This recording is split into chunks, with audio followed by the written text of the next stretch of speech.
की तृतीया तिथि पर नारी जब हरतालिका व्रत करती है तो 16 श्रृंगार धारण करती है। नूतन वस्त्र पहनती है, नूतन श्रृंगार करती है, नैनों में सुरमा, लाली, झुमका, हार, पाटली, चूड़ी, पायल, सारा श्रृंगार करती है, संपूर्ण श्रृंगार, क्योंकि वो शंकर भगवान और माता पार्वती श्री गणेश जी महाराज का पूजन करने बैठ रही है। हरतालिका का अखंड सौभाग्य का पूजन करने बैठ रही है। कुंवारी कन्या भी अगर हरतालिका तीज का व्रत करती है तो वो भी श्रृंगार कर कर बैठती है, भले मांग नहीं भरती पर श्रृंगार करती है, पूर्ण श्रृंगार।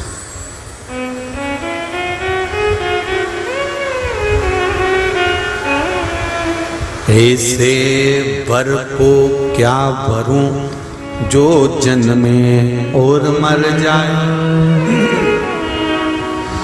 वर वरूं मेरा सांवरा तो मेरा चूड़ा अमर हो जाए।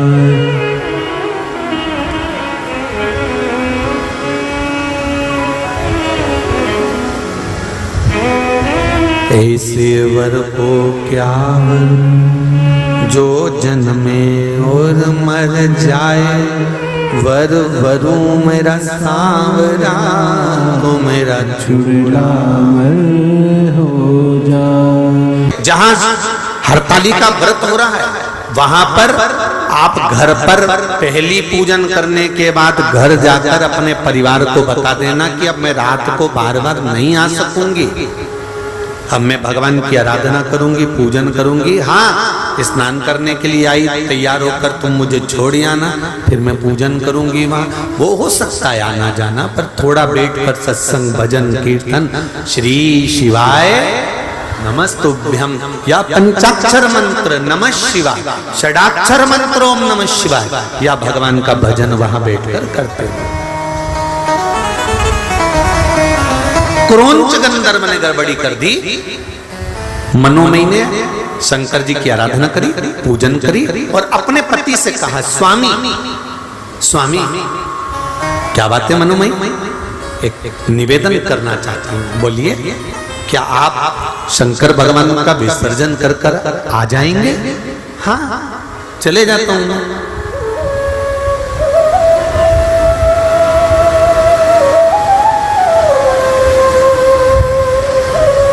क्या आप शिव जी का विसर्जन कर कर आ जाओगे?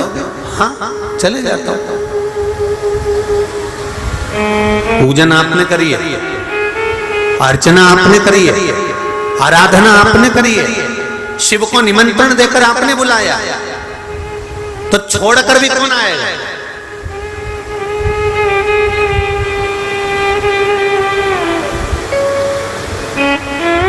एक गलती हो गई, मनोमयी कक्ष में रह गई। शंकर भगवान को पाटे पर, जो भगवान शिव चौरंग पर पाटे पर केले के पत्ते पर बने थे पूजन जो हुई थी, वो सोबरी ऋषि लेकर चल दिए।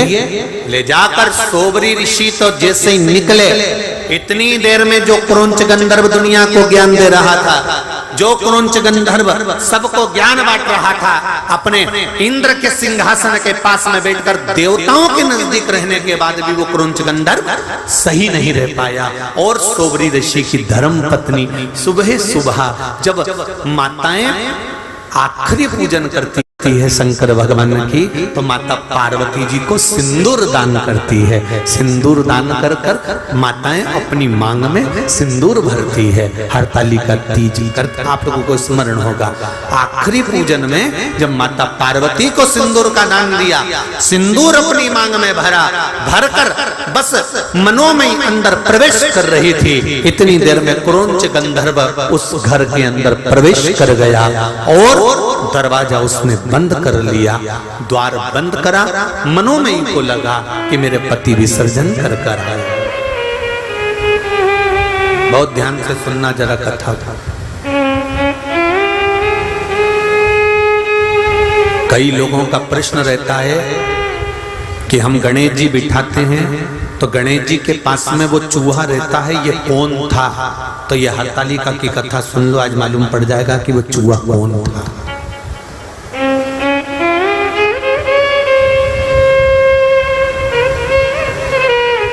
कई लोगों का प्रश्न है कि गणेश जी के साथ जो चूहा रहता है, हम गणेश जी बिठाते हैं तो चूहा साथ में रहता है, तो वो चूहा कौन था? तो उनको मालूम होना चाहिए कि चूहा कौन था, क्या गड़बड़ी कर गया था कि चूहा बन गया था। स्मरण होना चाहिए आपको।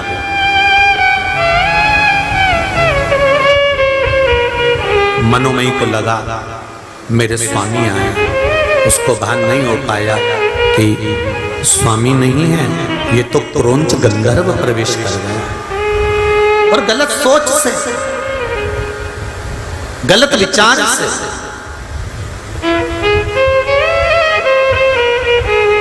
बहुत ऊंचे पद पर बैठ जाना या बहुत ऊंचे पद पर बैठकर अच्छे रह लेना, ये भगवान की कृपा से ही हो सकता है। ऊंच निवास नीच कर देख न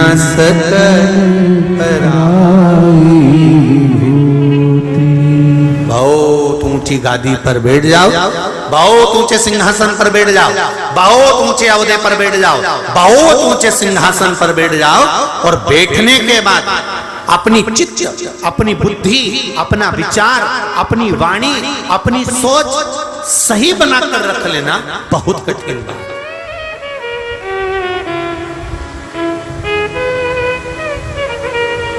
एक भगवान से एक प्रार्थना जरूर करना आप लोग। मैं तो निवेदन करूंगा हिंगोली वासियों से भी, आस्था चैनल पर कथा सुनने वालों से भी, फेसबुक यूट्यूब पर कथा सुनने वालों से भी निवेदन करूंगा, भगवान से प्रार्थना करना, भगवान हमें ऊंचे सिंहासन पर बिठाना, हमें ऊंची गादी देना, हमें राशि ठाड़ देना, हमें दुनिया का सारा सुख देना, पर इतनी कृपा करना कि अपनी वाणी से, अपने द्वारा हम किसी को नीचा ना दिखाएं। अपनी वाणी से, अपने द्वारा हम किसी को नीचा ना दिखाया जाए, किसी को हमारी वाणी से चोट ना लगे, किसी को हमारी वाणी से कोई घात ना पहुंचे।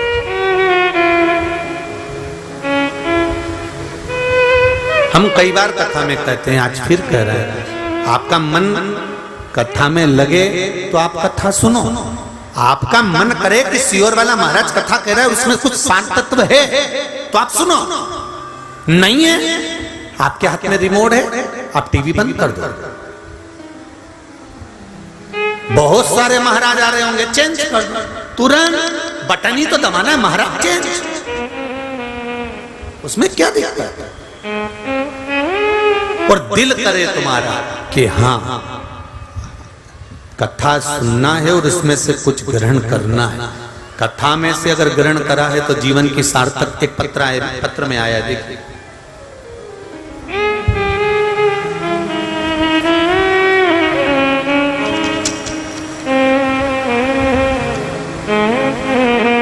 अंजुलेश नवीन जायसवाल हिंगोली से हैं, कहीं बैठे हो तो हाथ हिलाइएगा। आप ही हैं? श्री शिवाय नमस्ते। दोनों 9 के बाद उसी दिन सोनोग्राफी करवाई, अटैक आ गया, एक्सीडेंट हो गया, वेंटिलेटर पर पड़ा है, तो विद्वान से विद्वान ब्राह्मण एक ही बात कहेगा कि महामृत्युंजय का पाठ करो, शिव का नाम लो, शंकर को याद करो, जो मृत्यु को भी जीत सकता है वो इसको बचा सकता है, बाकी का सामर्थ्यता के अनुकूल नहीं। महाराज एक निवेदन है, जब हम दुख की घड़ी में होते हैं, फिर निवेदन है, एक शंकर का चरण अगर पकड़ लिया तो ये विश्वास मानना वो किसी के आगे तुम्हें झुकने नहीं देगा, तुमको संभाल, किसी के आगे झुकने नहीं देगा।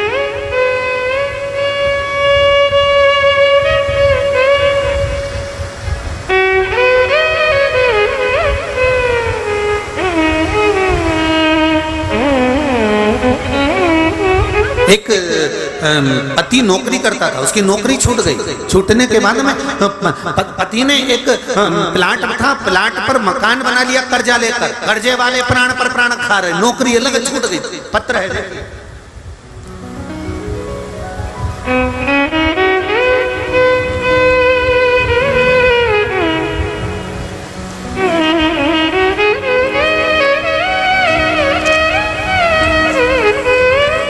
शरद महादेव व्यवहारे परभणी महाराष्ट्र से पत्र देखिए, उन्होंने लिखा है, मेरा नाम शारदा महादेव व्यवहारे, मैं परभणी महाराष्ट्र से आई हूँ। कहीं बैठी हो तो हाथ हिलाइएगा। महाराज, पिछले साल महीने में परिवार बहुत परेशानियों में हो गया था गुरुदेव। मेरे पति की नौकरी छूट गई और हमने छोटी सी जगह ले ली थी जिसपे बैंक से कर्जा लेकर मकान बनवा लिया। गुरुदेव, नौकरी की समस्या आ गई, पति बहुत मानसिक टेंशन में रहने लगे, गुजर बसर का भी दुख हो गया, भोजन के लाले हो गए, मकान बेचने की कतार पर आ गया। गुरुदेव, बड़ा फैसला लेने को मेरे पति ने कह दिया कि अब ये मकान बनाया है, अपन इसको बेच देते हैं, बेचकर कर्जा चुका देंगे, नौकरी नहीं भी है तो कहीं से गुजारा तो चल जाएगा। फैसला लेकर एक तरफ मकान था, दूसरे तरफ पति का टेंशन था कि ये बीमार ना पड़ जाए, तो हमने भी कह दिया ठीक है, मकान को बेच दो, और मकान बेचने का फैसला किया गया। तभी आपकी और आपके शिव महापुराण के बारे में मेरी सहेली ने कहा, उसे सुन और सुनकर टीवी के सामने ही भगवान से प्रार्थना कर और जो उपाय बताए वो कर। तभी आपने पार्थिव शिवलिंग का निर्माण करवाया, जो इंदौर से पार्थिव शिवलिंग का निर्माण आप लोगों ने भी करा होगा। श्रावण के शिवरात्रि पर जब निर्माण करवाया तब हमने उस पार्थिव शिवलिंग का निर्माण किया और बाबा की कृपा ऐसी हुई गुरुदेव कि मेरे पति को उस पूजन करने के तीसरे दिन ही जॉब लग गया और हमारा मकान बिकने से बच गया। ये शिव है, ये शंकर है। शंभू वीकेंड पे हीरो बनकर आया है, आज छोड़ूंगा नहीं। शरणे मांगो घड़ी रे घड़ी, दुख काटो दया करी नदर्शन। आपने दिल से अगर उसको पुकारा है, आपने दिल से उसको आमंत्रित करा है, आपने दिल से उससे कोई बात कही है, आप बैठकर अपने चित्त की बात, अपने मन की बात, अपने हृदय की बात उससे कहो तो तुम दुनिया से कहकर हल्के हो जाते हो, पर उससे नहीं कह पाते। भोलेनाथ, मेरी बेटी की शादी करा दो। शंकर भगवान बोले, बेटी तेरी तो मैं काहे को शादी कराऊं? जब तू वहां पर भी मेरा तेरा कर रही है, मंदिर में बैठकर भी, मंदिर में बैठकर भी कर रही है कि मेरी बेटी की शादी करा दो, तुम्हें वहां बोलना चाहिए, भोलेनाथ आप ही की दी हुई पुत्री है, आप ही की है, और जैसे अशोक सुंदरी का विवाह करा था आपने, मेरी बेटी आपकी है और आपको इसका विवाह करना है। शिव जी कहे जब मेरी है तो टेंशन मत कर, निपटा दूंगा 3 महीने में ही। जा, जहां तेरा अहंकार आ जाता है, मैं और मेरा आ जाता है, अभिमान के शब्द आ जाते हैं, अभिमत्ता की वाणी आ जाती है, वहां से भगवान दूर हो जाता है। जहां रावण शंकर भगवान की आराधना करते थे, रावण शंकर भगवान की आराधना में लगा रहता था, पर रावण जब अहंकार की बात करता था, मैं लंकेश हूं, तो भगवान शंकर बहुत दूर हो जाते थे।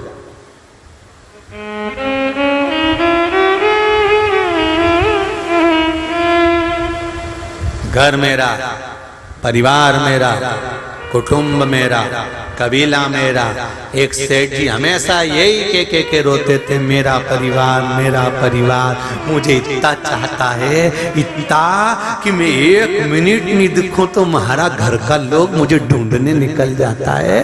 तो इतने में गुरुजी आए उनके गांव में, गुरुजी ने कहा तुम्हारा परिवार तुम्हें इतना चाहता है, हम भी देखना चाहते हैं कितना चाहता है, तो एक काम करो ना, थोड़ी आधा घंटा के लिए मरीज जाओ। तो क्या आधा घंटा के लिए कोई मरता है क्या? नहीं, बस तुम ऐसा पानी पीते पीते लुढ़क जाना। गुरुजी बोले हम डॉक्टर को बुलवा के खिलवा देंगे, ये मर गया, उठना मत ही, बस हो आधे घंटे बाद हम उठा देंगे, हम भी तो देखें तेरा परिवार कितना तुझे चाहता है। वो शंकर बैठा मिलेगा हर पल हर घड़ी हर क्षण, जो भक्त हो मां दिन में नहीं मिलता, सुबह नहीं मिलता, दिन में बेटा आ जाए तब चले जाओ। तो कहो शंकर के मंदिर कभी भी जा सकते हैं, तो शमशान जाने के लिए कोई मुहूर्त देखा जाता है?